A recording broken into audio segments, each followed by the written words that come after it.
All right, we're here with Times hockey columnist Helene Elliott talking about Game 4 of the NHL Western Conference Finals. The Kings are now in pretty big trouble, down 3-1 to the Chicago Blackhawks. Helene, how dire is the situation now given Thursday's events? I think the technical term is called in deep doo-doo. Yeah, they've got to get past scoring 2 goals a game.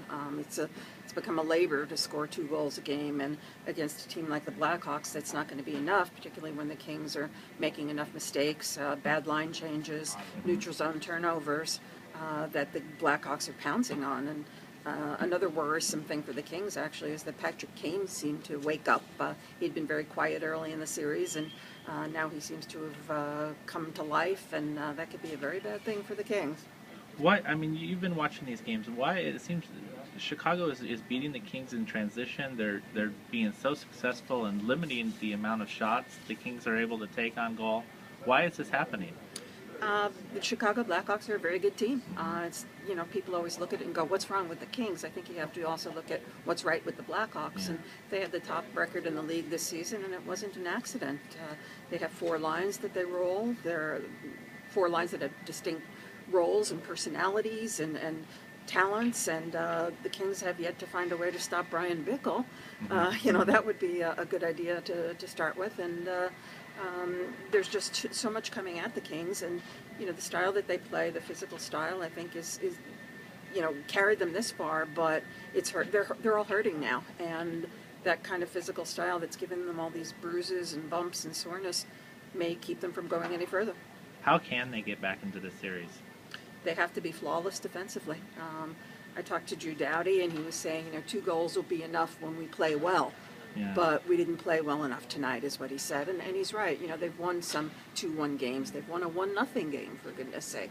But they have to be flawless, and they were very far from flawless in Game 4. The continued silence of Kopitar and Dustin Brown, I was just looking at it, 1 shot in 37-plus minutes. What is that all about? Are they both just banged up to the point of they just are a shell of their old selves, or what do you see? I think that the general consensus is that certainly Kopitar and maybe Brown both are hurt. Kopitar, absolutely. Anybody who's watched this guy over the last few seasons can say and tell you that the jump is missing, the agility, the quickness. I suspect shoulder. Some other people have suggested knee, and he did have a knee problem when he played in Sweden that last game before the lockout. He hurt his knee, so maybe that's come back to haunt him. But I think for Brown, it's just being worn down. The kind of physical game that he plays, hitting so hard. He's delivering the hits, but he's also taking a pounding too. And I think that it wouldn't be a surprise to find out later that he's got some kind of shoulder or arm or leg problems as well. Yeah, it's such a tough task going to Chicago now Saturday for Game 5. Is this the death of the repeat bid?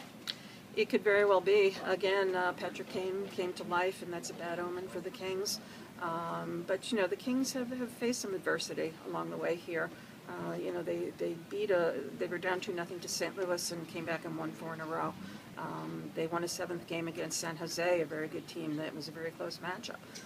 So they do have that in their background. They have that in their minds. They have in their minds the finals last year when, they avoided a 7th game. They won it at home. And, to have gone back to New Jersey for a 7th game, I think would have been very dangerous. So they do have some adversity to draw on. The question is whether they still have the physical strength to get it done. Yeah. Well, we'll watch Saturday night. Thank you so much, Helene. Thank you.